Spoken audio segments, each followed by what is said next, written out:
আয়াত 50 ওয়াওয়াহাবনা লাহুম মির রহমাতিনা ওয়াজআলনা লাহুম লিসানা সিদকিন আলিয়্যা। অনুবাদ, এবং তাদেরকে আমরা দান করলাম আমাদের অনুগ্রহ আর তাদের নাম যশ সমুচ্চ করলাম। আয়াত 51 ওয়াযকুর ফিল কিতাবি মূসা ইন্নাহু কানা মুখলাসাও ওয়া কানা রাসূলান নাবিয়্যা। অনুবাদ, আর স্মরণ করুন এ কিতাবে মূসাকে, তিনি ছিলেন বিশেষ মনোনীত এবং তিনি ছিলেন রাসূল, নবী।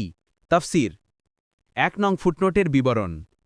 মুখলাসান এর মানে হচ্ছে বিশেষভাবে মনোনীত করা, একান্ত করে নেওয়া। ইবনে কাসির অনুরূপভাবে মানুষের মধ্যে সে ব্যক্তি মুখলেস যে ব্যক্তি একান্তভাবে আল্লাহর জন্য আমল করে, মানুষের প্রশংসা করুক এটা চায় না।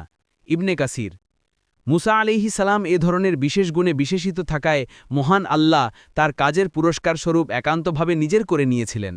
আল্লাহ তাআলা যে ব্যক্তিকে নিজের জন্য খাঁটি করে নেন তিনি পরম সৌভাগ্যবান ব্যক্তি। নাবিগণই বিশেষভাবে এ গুণে গুণান্বিত হন। যেমন কুরআনে অন্যত্র বলা হয়েছে, আমি তাদেরকে আখেরাতের স্মরণ করা কাজের জন্য একান্ত করে নিয়েছি। সূরা সাদ আয়াত 46।